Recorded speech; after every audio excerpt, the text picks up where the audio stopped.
right, everyone, welcome to the webinar. We'll begin in just 5 minutes. So until then, please hang tight.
Good day, everyone. Welcome to today's presentation, Labor Solutions for Commercial and Data Center Projects in the Post-COVID Electrical Contractor Market with Legrand.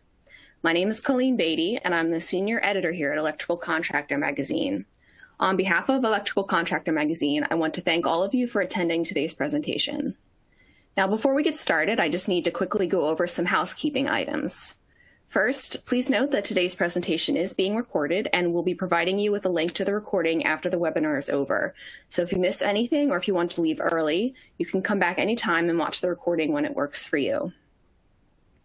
The audio for today's presentation should be coming through your computer speakers or headphones. If you have technical difficulties, audio or otherwise, please reach out using the Q&A window on the right of your screen and someone will assist you. And finally, we of course encourage your participation in today's webinar, so please send us your questions. You can submit them at any time during the presentation using the Q&A module on the right of your screen, and we'll have time at the end of the webinar for a Q&A to answer them. There's also a quick survey on the bottom right of your screen that we hope you'll fill out at the end of the webinar. Now, with all of that out of the way, I'd like to give a warm welcome to today's speaker, Chris Cooper, the National Account Manager for Electrical Wiring Systems with Legrand. Chris currently leads the effort in the data center industry for Legrand EWS North America, where he works with data center owners, electrical engineers, and contractors who are building out the data center infrastructure. Chris has 30+ years of experience in the electrical construction industry, from working as an electrical contractor to working in electrical distribution and manufacturing. For the past 12 years, he has been focused on creating safe and efficient means and methods of cable installation and management in the data center market. Chris has a degree in industrial sales from the University of North Texas. Welcome, Chris. Thanks, Colleen. I appreciate that. And thank you for everyone who's joined today. Good morning, good afternoon, depending on where you're located.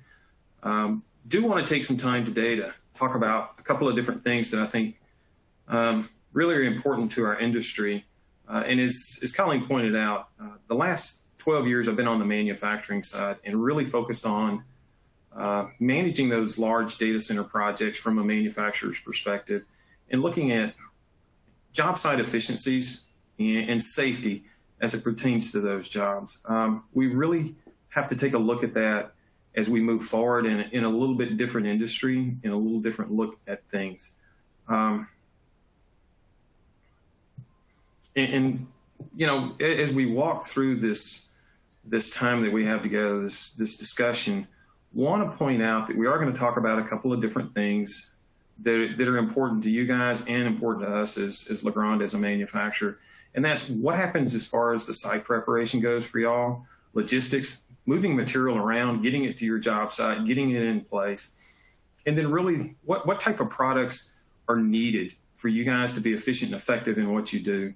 And then the workmanship. We'll talk a little bit about what our labor market looks like here in a second, but what is the workmanship and what do you have coming in? Because, you know, when we look at it, safety and labor on these job sites will go hand in hand, and the workmanship and the craftsmen you guys have on these sites affect that also.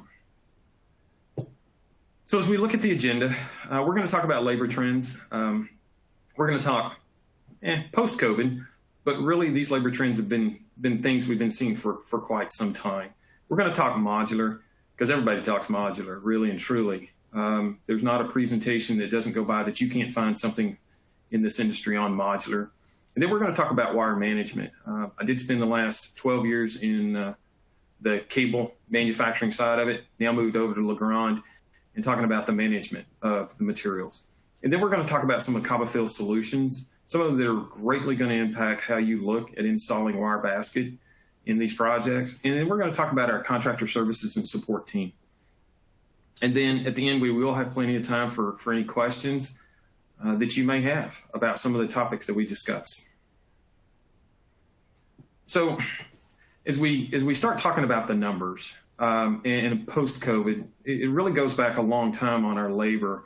You can find articles written 10, 15 years ago where we were talking about a labor market that was really getting to that point to where they were retiring, and what were we going to do with the gap that was coming up. And you can see one of the numbers in here from NECA is that, you know, we have 7,000 joining, which is great, but we have 10,000 electricians that are retiring. And that brings us to a lot of how-tos. How do we do more with less? And how do we get more people into this market? The discussion today is going to be, what do we do as far as product? If we wanted to talk about how to get more people into it, you know, that's a discussion we could have, because we're going to have to get into the high schools and get to those sophomores, juniors, and seniors in high school to point out that becoming an electrician is a great pathway. and going through the programs, 4 or 5 years, you are debt-free, making very good money. But, that's a discussion. It's something that we could work on another day. IAC talks about the current labor situation is at critical levels. And from ECM, they put something out recently that by 2024, there's going to be 85,000 unfilled positions.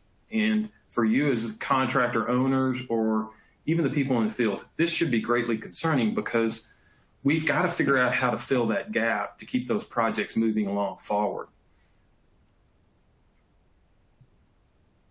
One of the things we have to look at on these projects is how efficient we are on these projects. And this is a number that's been used for quite some time, actually. Roughly 35% of the time when we're doing install work is really where our efficiency falls. The rest of it is doing things that, really don't go to the install time. Moving material. Moving material is one of those things on a project that has created a lot of problems for us over the years. But we still move the product 2.5 times. Technology. Technology has been a great help in creating more efficiency on these projects. Kinda. The cell phone is one of those things that it's a great communications tool, but everybody's got one, everybody's looking at it. So there are points in times that it does take away from what we do as far as our job goes. And in the cable industry, we really took a long look at how do we create more efficient installations. And we were looking at the cable side of it. This is a little different look. This is looking at it from a perspective of, what is the cable management product that we're utilizing to get the cable installed in the pathways.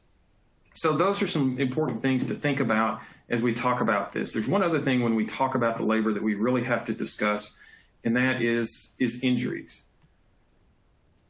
Injuries on projects are a huge disruptor to us. You can see the numbers as far as construction industry cost, but that first bullet point there is fatalities. And if any of you out there have had someone or known someone that was killed on a project, you understand that what it does to a family, what it does to everyone involved. So we have to look at trying to reduce that number a lot and eliminate it where we can. Falls and other injuries, really those things are the things that we look at when we talk about our products, because our products aren't on the energized side of the world. So when we look at where a lot of injuries occur, we have a lot of hand injuries, we have a lot of back injuries, and wire basket in most situations, and the products we're going to be talking about are in elevated installs. And so we need to understand from those elevated installs what it is we need to come up with to make it more efficient, effective, and safe to install. We're seeing designs coming out now to where owners are asking for much wider trays than what we're normally accustomed to seeing on these projects. And when I say tray, I'm talking wire basket. We see projects to where we have 36-inch wide wire basket going on it. When we talk wire basket, that's a pretty wide basket, and it can create injuries. And it can create injuries on the install side and when we're also pulling cable. So we have to kind of think through that. And so as we look at the products and as we talk through more of this, think through the ease of installation and reducing the number of injuries. One thing that's really helping out is the magic of really modular. Modular's been around probably 30 years. It's not new. It may be new to certain parts of our industry, but we've seen it in the automotive industry where modular parts of the buildings were built and show up and put in place. We've seen it in the oil and gas industry for a long time also. It's really caught on through several things. When we had a recession, we looked at our labor, and then coming out of that, there was a great deal of momentum. So we had to try to catch up, and modular really helped in that, and it's helping now, and it's really accelerating. And what modular really does as far as our labor, it moves it from a job site to a manufacturing facility. And there's probably a lot of the contractors on here that have modular building facilities that they utilize. A little different than prefab, but we'll mention prefab in here also. But when we talk about modular, you can build a power skid or an air conditioning system that ships to a job site. And what's really great about that is you can go through the whole process, build everything out, test it, make sure it works before it ever shows up on a job site. With a traditional stick build, one of the issues we run into is that all that is done on site. And with it all being done on site, the testing and then retesting, if there has to be something changed on it, really affects the timeline on these projects. And that's one thing that we're running into today is these projects, though COVID hit, there was a balancing of how do we do this. I think we see that we're somewhat behind that because we have a lot of acceleration in some of the projects, especially in the non-office commercial industry. We have a lot of acceleration on projects. So we're going to see more and more modular. But even when we look at modular, modular doesn't solve all of our issues. It doesn't solve the installation of a lot of the product. So this is kind of the other part of the conversation today. I'm going to take some time to talk about, EMT conduit kind of versus or in comparison to wire basket. And this is not a voice and data conversation. This is a power conversation. This is talking about how we run circuits on these projects. And I've got the NEC chart up here in a second that's going to do some comparing for us that I think will be really eye-opening for some of us. EMT conduit's been around for a long time. Dates back to the 40s. It's really a tried and true product for us when we talk about installation in the commercial, industrial. There is some training to it. Running straights is pretty easy. Bending 90s and where we are today with prefab 90s really starting to show up on job sites more and more. But there's other parts of running conduit that have to be taken into consideration when we're making offsets. And we make offsets, and this is a good looking cable run here, but when you have a large group of conduits and having to make offsets, it takes a lot of time to do that. And it really does take some skilled labor to put those in place to make them look good, and they can look really good. We're going to also talk a little bit about cost of installation, and I'm going to go back on this a couple of times, which is the labor and the cost of material, because we're going to look at some things around wire basket and conduit and how they compare each other. And the NEC chart that I'm going to throw up really is going to go to the fill of both the conduit and the wire basket. Wire basket, it's been around since the 70s, so it's been around 50 years. It's tried and true in the commercial business, but also in industrial. And that's where I think it gets lost sometimes, is this is also an industrial product when we talk about wire basket. Any of you guys out there do any food and beverage, you probably use a lot of stainless steel wire basket in those washdown areas because it's durable and can handle it. The other thing about wire basket is in our on-site configurations, there is a lot of flexibility that comes with it. And you guys all know that when we get into a project, sometimes there has to be that flexibility when we're putting something in place, because as accurate as our drawings are and BIM modeling and everything we use, and when we get out there on site, it's not always as true as we would like it to be. And so we need that flexibility. With conduit, you have some, but with wire basket, you truly have a lot of flexibility. And so we want to talk about that cost of installation with it also, labor plus the material, and then how much can we really get into wire basket? And I think as we talk about that wire basket and what we need to do with it, I think you'll see that one thing about basket is there's a lot of potential for it when it comes to that capacity. So, my bad, one too many. So this chart may be a little difficult. You can find it in the back of the NEC code book. But what we're talking about is fill in this situation.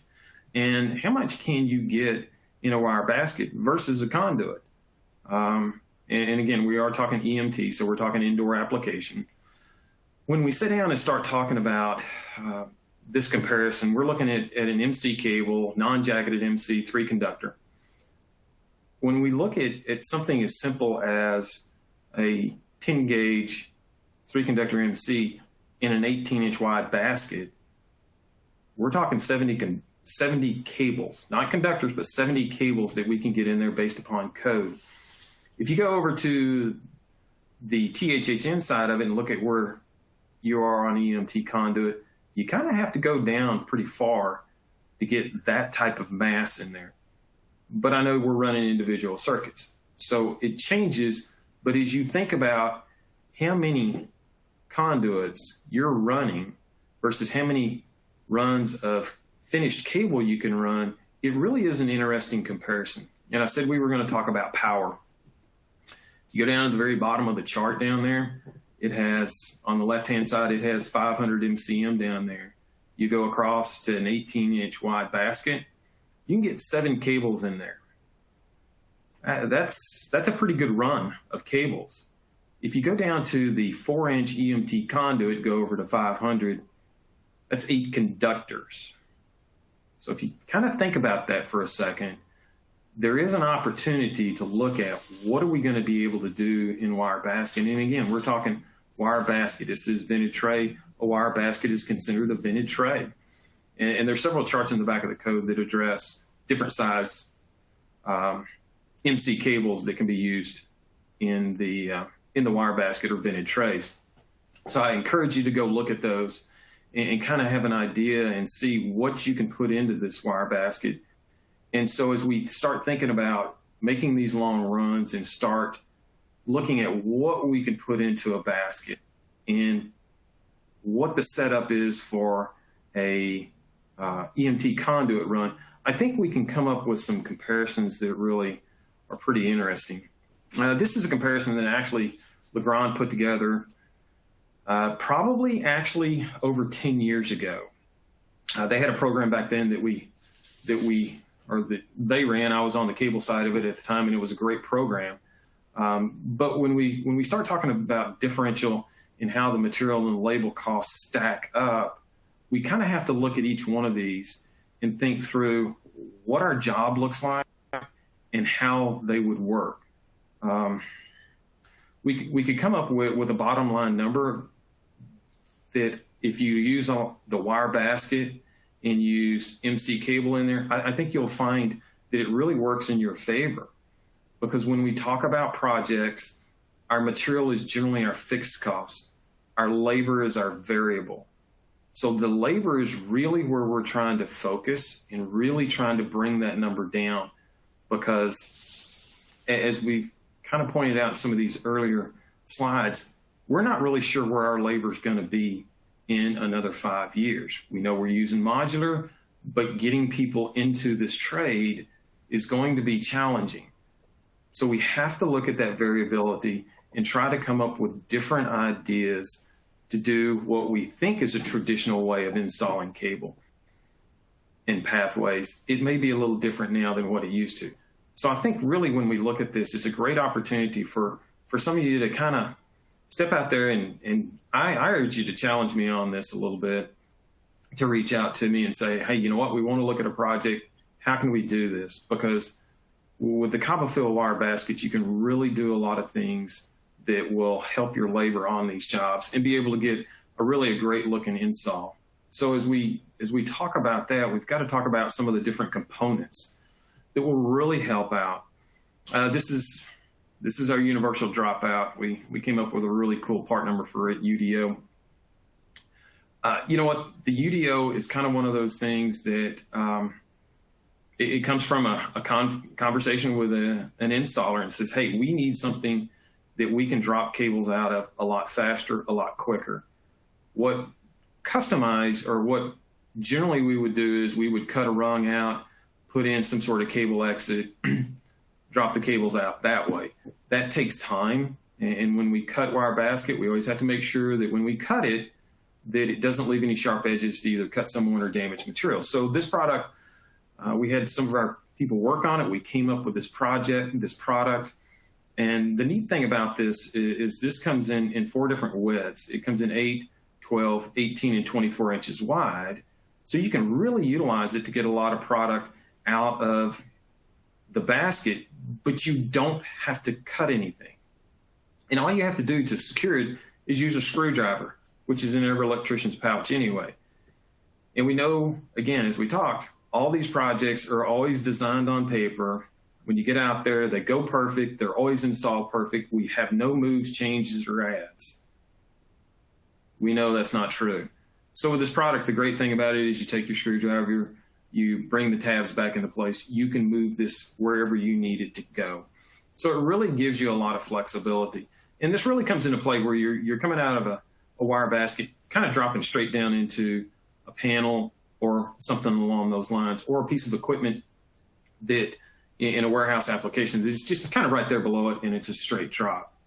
Another thing is when we look at splicing wire basket together, EMT conduit, it slices, goes together pretty quick. You have couplers that go on there, tighten those down, or compression couplers, either way.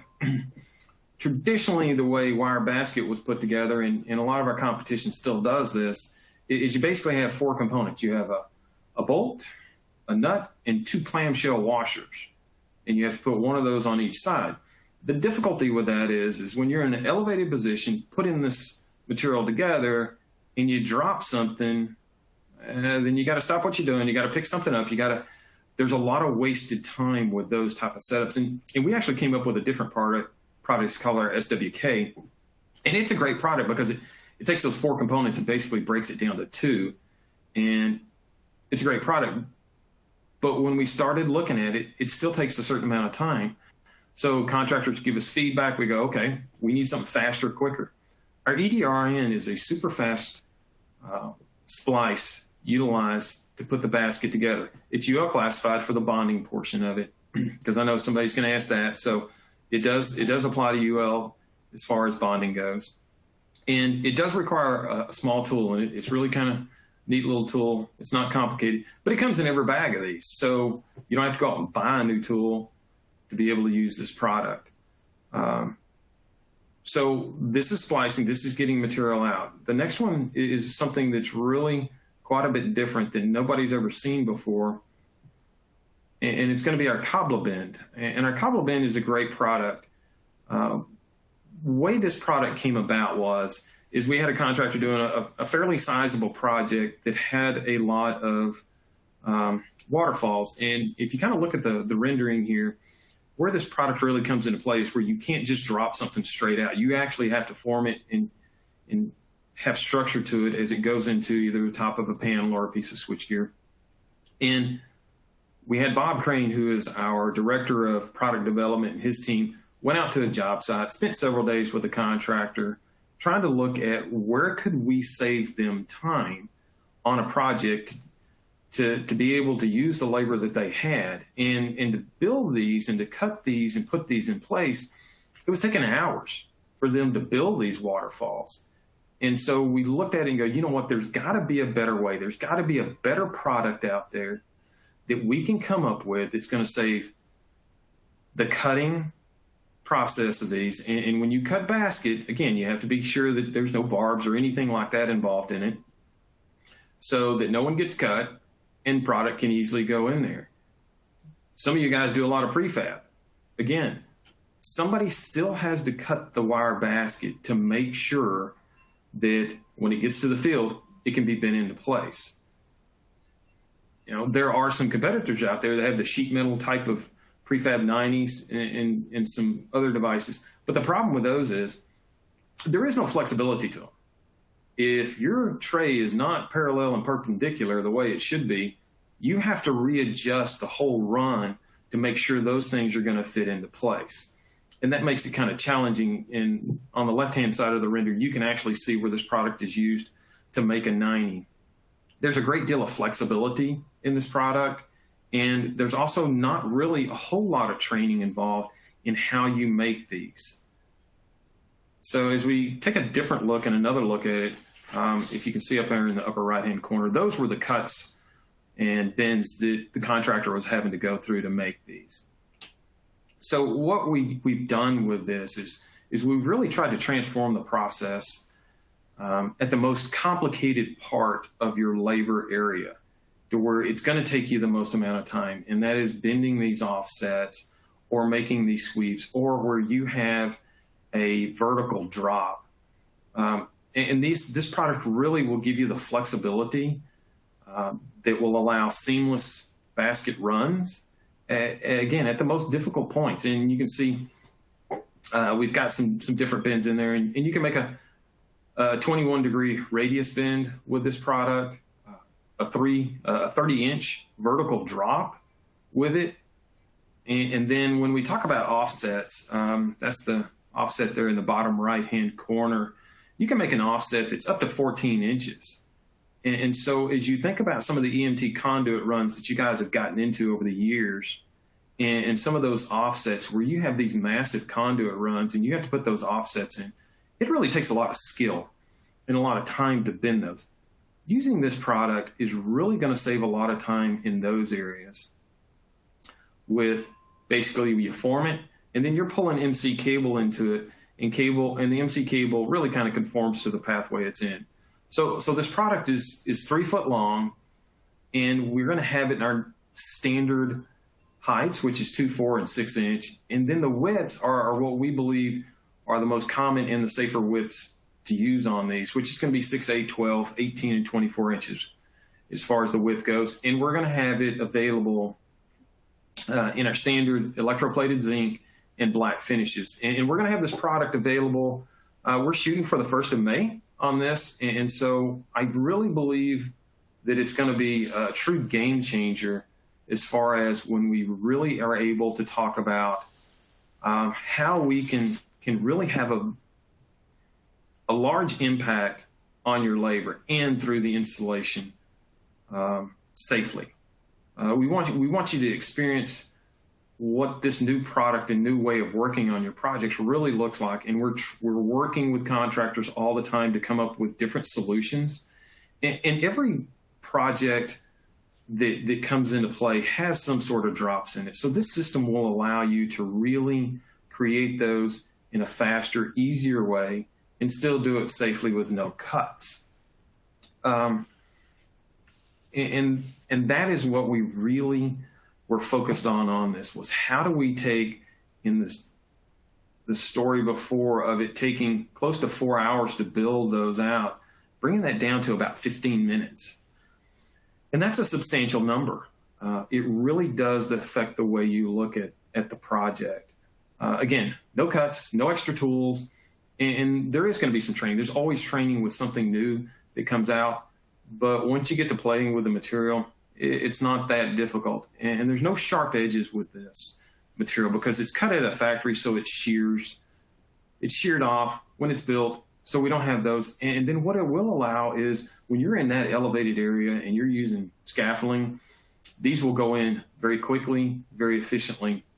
So we reduce that time from being in an elevated area, which is important.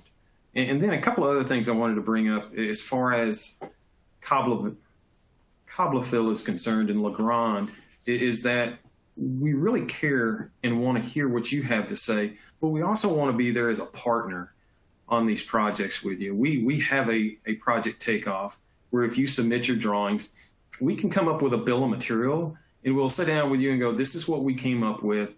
This is what our bill of material looks like from our experience.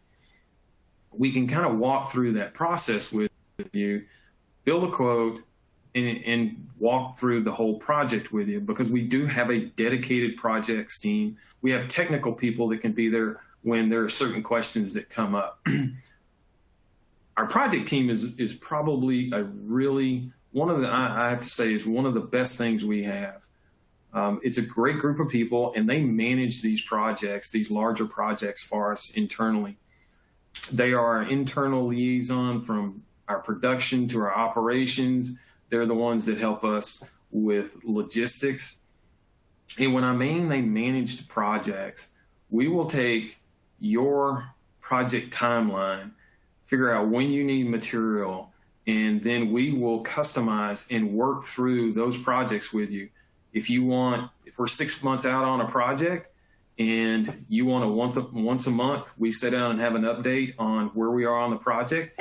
And when you get a lot closer and we start getting into the heat of the project, if you need weekly calls, we can sit down weekly and say, this is where we are in the manufacturing. Where do you need product? When do you need product? We work on a lot of projects that way.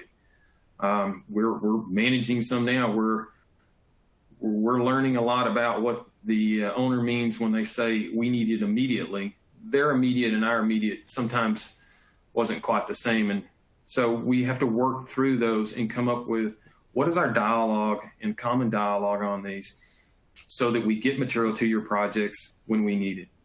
And solutions training, that's really setting down, going through what is it you need to know about installing this product. Right now, we do a lot of it virtually. Recently, I was able to go to a contractor site, sit down and go through, a quick training with them. What we find out is a lot of times there may be somebody on your crew that already knows how to use this product. And so we just kind of use their experience and walk through with the younger people or the newer people, how you cut this material, how you bend this material, how you terminate this material, how you do all those things with it. And then we don't just, it's not one of those things we just come in and do a quick training and then leave you to it. We want to continue to have the discussions about best practices, product solutions. What do you see that you need? If we need to come to the site and do site training and walk through a project with you, those are things that we will do because when it comes to Legrand, that is something that we know helps you out and it helps us come up with new products. The products that we've talked about today are not products that we came up by ourselves in a void. It's contractor feedback. It's contractor telling us where they have pain points, where they have problems, and us being able to sit down and go, you know what? We have a lot of really great engineers at Legrand that can come up with these things, and then we have some great fabricators that can help us come up with it. So I really want you to kind of keep in mind that we can do a lot of things with these products, and we can come up with solutions that can really help on the job sites for you. And so as we kind of wind this all down and sum it up, it really is about a partnership and understanding what it is you need in the field. And we have products that work. It's sitting down and talking through those products and having that conversation with what's your comfort level, first of all. Have you used these type of products? Have you used basket before? If you have, then the discussion gets quicker. I want you to think about what we can do for you from a labor standpoint, from a safety and solutions standpoint. Do you need another person looking at what the product flow looks like going to your project? And, let's look at a project you may have coming up. Let's see if there's a product and a project that you have that maybe we can sit down and come up with a better solution than what's available and work on the valued engineering side of it. And what we may be able to do is come out with some new products that the industry will be able to utilize to really create that labor savings and, most importantly, be able to be installed in a much safer and faster way. So that's really what I had to say today. And, we can move on over to the question and answer time. So, Colleen, I don't know if we've had any questions come in during this process, but... Yes, we've had a couple of questions come in. Okay. Let me pull these up. Okay, so the first question, do you have any resources like white papers that folks could use to offer this CABLOFILL solution to a customer as a value-added cost savings? Sure. We can.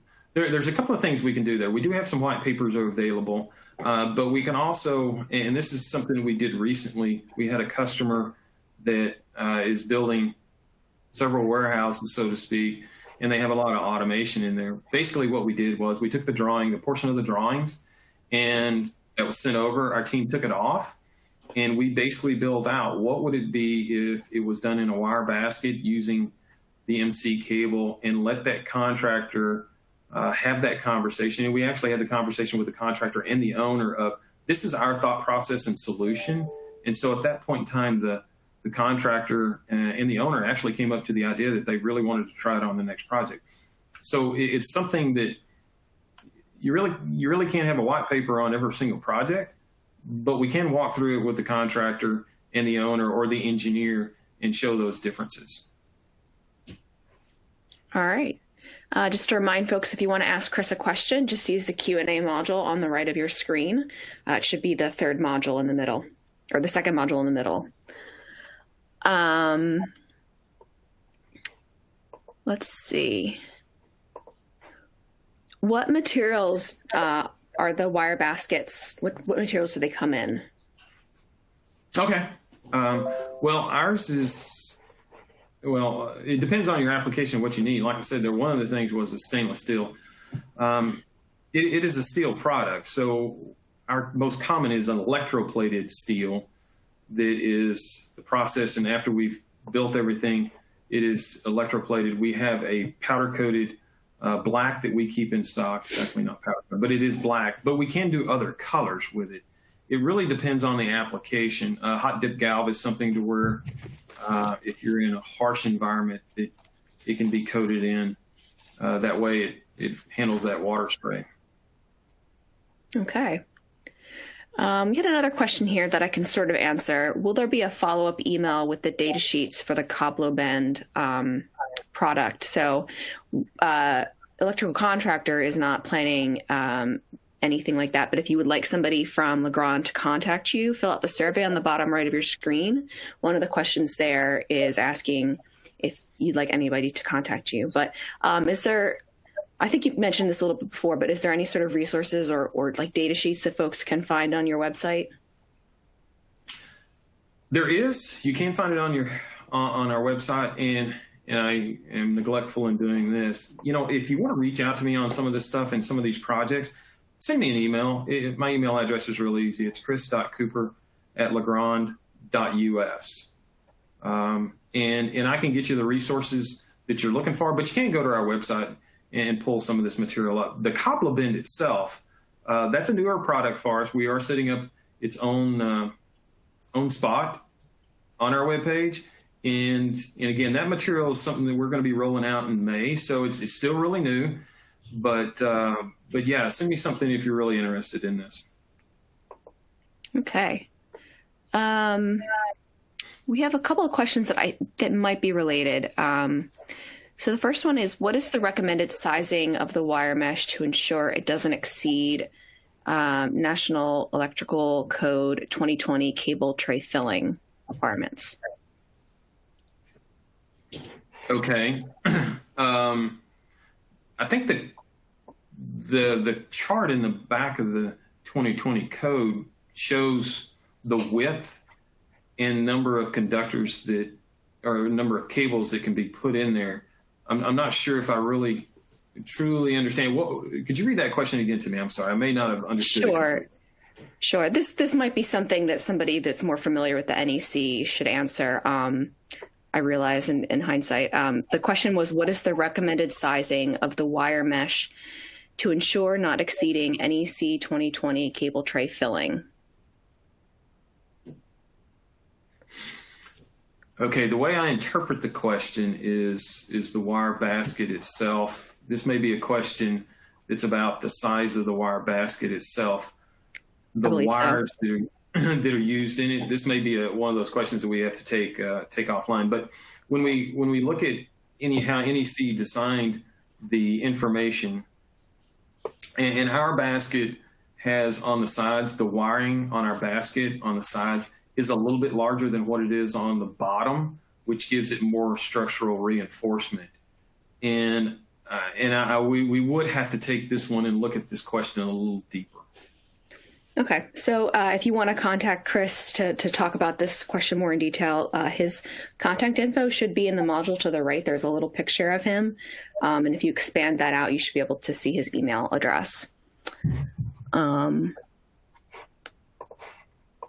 Okay, so can folks have CabloFill review the project to find labor-saving solutions? Sure.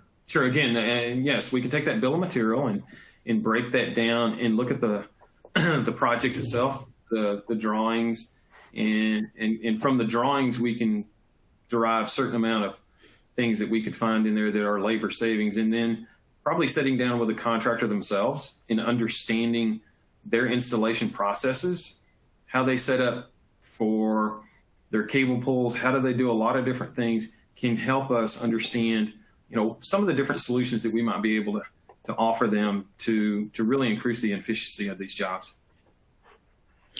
Okay. And can CABLOFILL provide installation training for the product? Absolutely. And training is it's kind of one of those things. I enjoy doing the training process of it, really and truly sitting down with people and showing them how to use this material is really great. We have a couple of different tools for cutting it. We have a traditional manual, we call them red handle bolt cutters, and you guys been around for a long time, you know what a red handle bolt cutter is. But then we have our CABLOCUT, which is a battery pack, and it's really great to see the reaction between two people when you show them the difference between the two tools. And yes, we will figure out ways to do training in our current environment as far as COVID goes. Okay. And do you provide on your website the recommended spacing of supports, depending on what the weight it is that it's supporting? I'm not sure if that's related to how much cable. It's related to what the span is when we talk about the strut system, or whether you're using unistrut or a trapeze system. It's the distance between those two is the question. And we can provide information. It really is going to depend on a lot of variables. And some of those variables have to do with what kind of material you're going to be installing in it. But there is some of that information on there. But again, that's one of those things. If you contact us directly, we can sit down with you and really come up with a pretty good strategy and plan on what that span looks like. Excellent. And we have had a couple of questions that are very specific situations. So in that case, I would suggest that you folks contact Chris, or let us know that you want somebody from Legrand to contact you using the survey. So if there aren't any other questions from the group, I guess I will say thank you very much, Chris. On behalf of Electrical Contractor Magazine and Legrand, I want to thank everyone once again for attending, and thank you, Chris, for a great presentation. Well, thank you. Please don't forget to fill out the survey at the bottom right of your screen, and I'll just give everyone a minute to fill that out before I close out the webinar. And please be on the lookout in your email for the recording of this event. I believe it will arrive tomorrow in your inboxes.